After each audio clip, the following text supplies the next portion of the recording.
Retirement వైపు అడుగులు. The end of ఎన్ ఎరా. T20 వరల్డ్ కప్ తర్వాత కోహ్లీ ఆ ఫార్మాట్ కు రిటైర్మెంట్ ప్రకటించడం తెలిసిందే. అయితే ఇప్పుడు వన్డేలు మరియు టెస్టుల్లో కూడా కోహ్లీ తన కెరీర్ చివరి దశకు చేరుకున్నాడనే చర్చ అభిమానులను బాధిస్తోంది.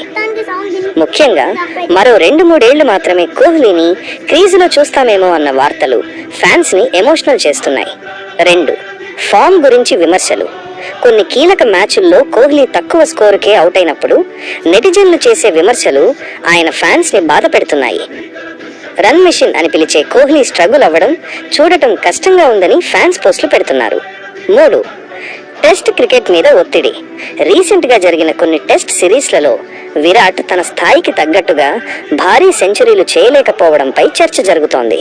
కింగ్ కోహ్లీ మళ్లీ పాత ఫామ్ లోకి రావాలని కోరుకుంటూ ఫ్యాన్స్ ఎమోషనల్ వీడియోలు చేస్తున్నారు.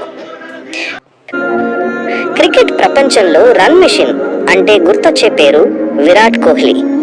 కానీ ఇప్పుడు ఒక బాధాకరమైన విషయం కోహ్లీ అభిమానులను కలవరపెడుతోంది. దశాబ్ద కాలంగా భారత క్రికెట్ ను తన భుజాలపై మోసిన కింగ్ కోహ్లీ ఇప్పుడు తన కెరీర్ చివరి దశలో ఉన్నారా అన్న సందేహాలు మొదలయ్యాయి. గత కొన్ని మ్యాచుల్లో కోహ్లీ తన సహజమైన ఆటను ఆడలేకపోతుండటం విమర్శకులు చేస్తున్న కామెంట్స్ ఫ్యాన్స్ ని కలిచివేస్తున్నాయి. సోషల్ మీడియాలో విరాట్ రిటైర్మెంట్ గురించి వస్తున్న కొన్ని వార్తలు చూస్తుంటే క్రీజులో ఆ అగ్రెసివ్ కోహ్లీని ఇంకెన్నాళ్ళు చూస్తామో అని ఫ్యాన్స్ ఎమోషనల్ అవుతున్నారు. ఫామ్ తాత్కాలికమే కావచ్చు, కానీ king is always a king. Virat Kohli మళ్ళీ పాత కోహ్లీలా పుంజుకోవాలని మీరు కోరుకుంటున్నారా? ఎస్ అయితే కామెంట్ చేయండి. వీడియో నచ్చితే లైక్ చేయండి.